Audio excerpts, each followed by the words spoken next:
بعض مفسرین کہتے ہیں کہ یہ سورت لوگوں کی جان پہچان میں ہے۔ ظاہر بات ہے ایک معتبر آدمی آ جائے گا، آپ اس کو توجہ نہیں دیں گے، وہ خفا ہو جائے گا، بعد میں آپ کو بھی افسوس ہوگا۔ اور ایک نکما آدمی آ جائے گا، آپ غلطی سے اس کا بڑھیا و بغت کر لیں گے، بعد میں آپ کہیں گے ہاں ہوگا۔ تو پتہ چلنا چاہیے ہندوستان میں یہ دستور تھا کہ ہر انسان آ کر کے اپنا تعارف کرتا ہے۔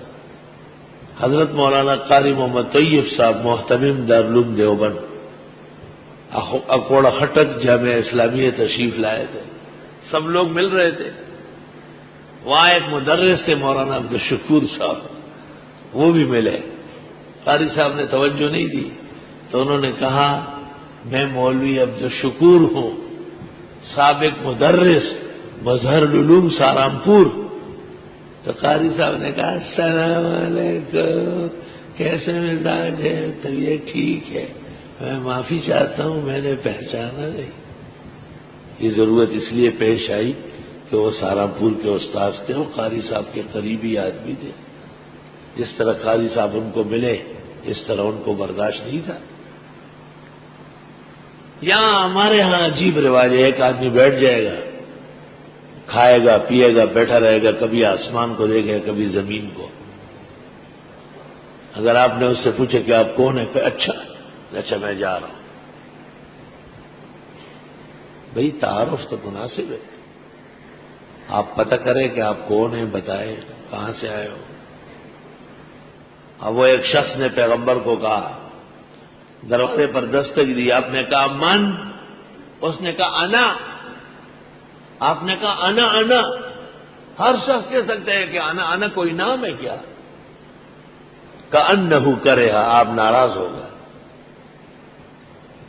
صاف کہو کہ میں فلاں بول رہا ہوں۔ یہاں ٹیلی فون پہ طالب علم میں بول رہا ہوں، تو کون ہے؟ میں دا بچہ، اپنا نام کہو کہ میں ادریس بات کر رہا ہوں، میں عبد الرحیم بول رہا ہوں، تاکہ انہیں بھی پتہ چلے میں بول رہا ہوں۔ تو کون؟ میں بول رہا ہوں۔ اور تو نے سورۃ النساء نہیں پڑھی ہے جس میں لوگوں کو زندگی گزارنے کا ڈھنگ سکھایا؟ اور یہ سورت ہم کہتے ہیں کہ انعمت علیہم کی تفسیر ہے، منعم علیہم کے بیان میں ہے، گویا خدا کی نعمتوں میں سے ہے، ایک دوسرے کی جان پہچان، تعارف، معرفت۔ اللہ اکبر۔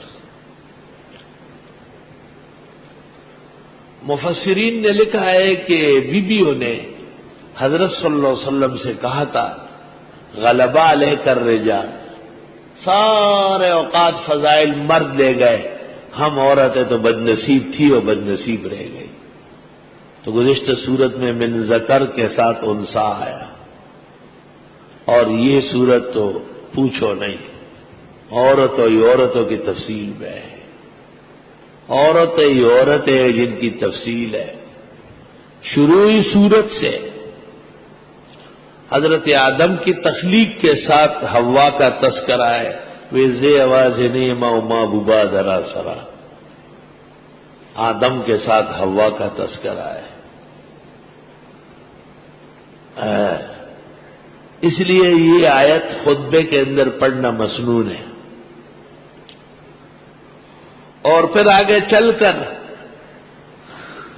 مردوں کے حصوں کے ساتھ خواتین کے حصے بیان کیے، اور آگے چل کر مردوں کے حصوں میں خواتین کو بھی حصہ دار کیا،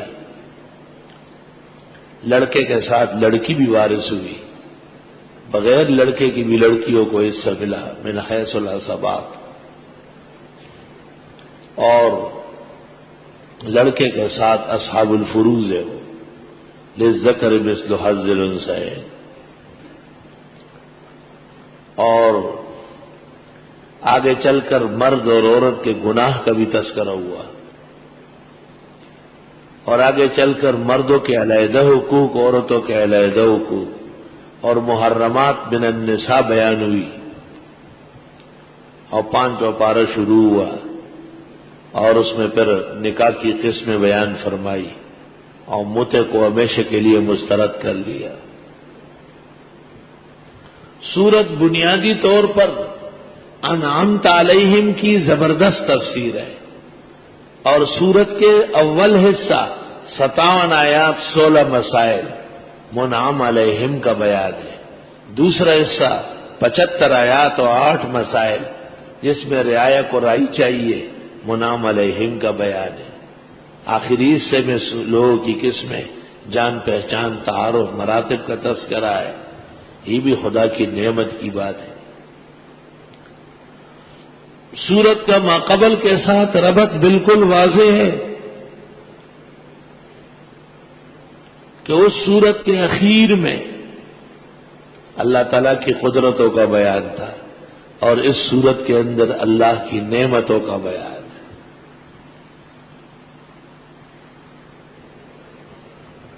سورت آل عمران اخیر میں ایمان والوں کے بیان پر مشتمل تھا، یا ایھا الذین آمنوا، اور یہ سورت عام ہے ایمان والوں کے علاوہ اوروں کو بھی خطاب ہے، یا ایھا الناس۔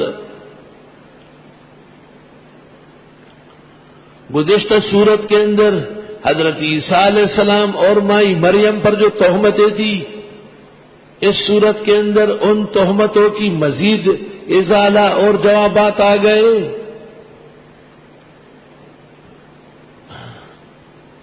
گزشتہ سورت کے اندر مال کی تقسیم کے سلسلے میں جہاد کے تذکرے تھے کہ غنائم کی تقسیم میں حقدار اور غیر حقدار کا خیال رکھو۔ اس سورت کے اندر رب العزت نے خود ایک رکوع میں ورثاء اور وراثت کا ذکر کیا کہ لوگ شریعت کا اتباع کرے اور حصوں پر لڑے نہیں۔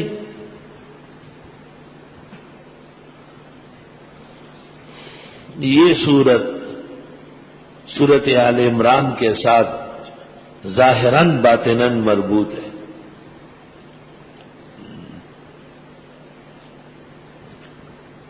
اس صورت میں صرف اتنا تھا وَمَكَرُوا وَمَكَرَ اللَّهُ وَاللَّهُ خَيْرُ الْمَاكِرِينَ، اور اس صورت میں وَبِكُفْرِهِمْ وَقَوْلِهِمْ عَلَى مَرْيَمَ بُهْتَانًا عَظِيمًا،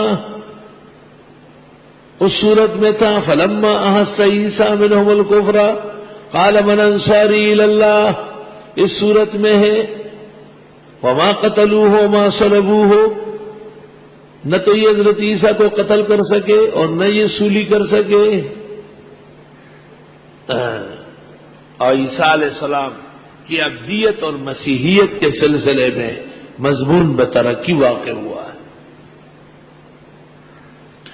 اس صورت میں حضرت عیسیٰ علیہ السلام کا تذکرہ مفصل کہ وہ بن باپ پیدا ہوئے، زکریا علیہ السلام کا بڑھاپے میں بچہ ہونا اجمالاً، اور حضرت آدم کی تخلیق اجمالاً، ان مثل عیسیٰ عند اللہ کمثل آدم، اور اس صورت میں آدم کے ساتھ حوا کی تخلیق کا بھی تذکرہ ہے تفصیلاً۔